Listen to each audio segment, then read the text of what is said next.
गया में क्यों नहीं उगती तुलसी।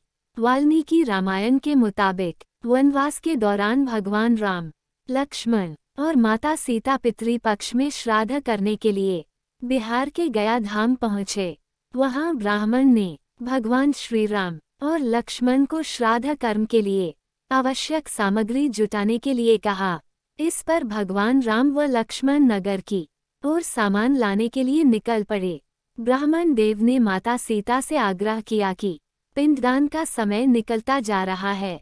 ये सुनकर माता सीता की व्याकुलता भी बढ़ती जा रही थी, क्योंकि श्री राम और लक्ष्मण अभी नहीं लौटे थे।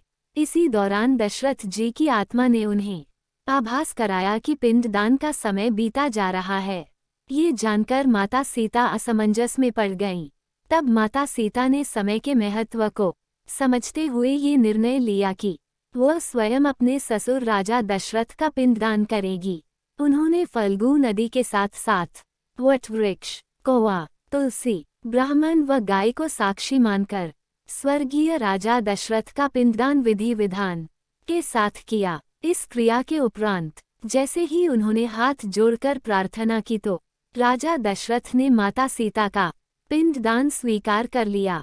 माता सीता इस बात से प्रफुल्लित हुई कि उनकी पूजा दशरथ जी ने स्वीकार कर ली है। इसके बाद उनके मन में संशय भी हुआ कि प्रभु राम इस बात को नहीं मानेंगे, क्योंकि पिंडदान पुत्र के बिना नहीं हो सकता है।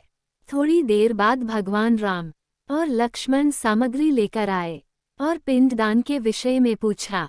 तब माता सीता ने कहा कि समय निकल जाने के कारण उन्होंने स्वयं पिंडदान कर दिया। प्रभु राम को इस बात का विश्वास नहीं हो रहा था कि बिना पुत्र और बिना सामग्री के पिंडदान कैसे संपन्न और स्वीकार हो सकता है।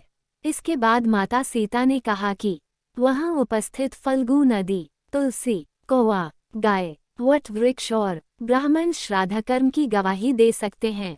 भगवान राम ने जब इन सब से पिंडदान किए जाने की बात सच है या नहीं पूछा, तब फल्गु नदी, गाय, कौवा, तुलसी और ब्राह्मण पांचों ने प्रभु राम का क्रोध देखकर झूठ बोल दिया कि माता सीता ने कोई पिंडदान नहीं किया है। वटवृक्ष ने सत्य कहा कि माता सीता ने सबको साक्षी मानकर विधि पूर्वक राजा दशरथ का पिंडदान किया है। पांचों साक्षी के झूठ बोलने पर माता सीता ने क्रोधित होकर उन्हें आजीवन श्राप दे दिया। फल्गु नदी को श्राप दिया कि वह सिर्फ नाम की नदी रहेगी, उसमें पानी नहीं रहेगा। इसी कारण फल्गु नदी आज भी गया में सूखी है। गाय को श्राप दिया कि गाय पूजनीय होकर भी सिर्फ उसके पिछले हिस्से की पूजा की जाएगी और गाय को हमेशा झूठा खाना पड़ेगा।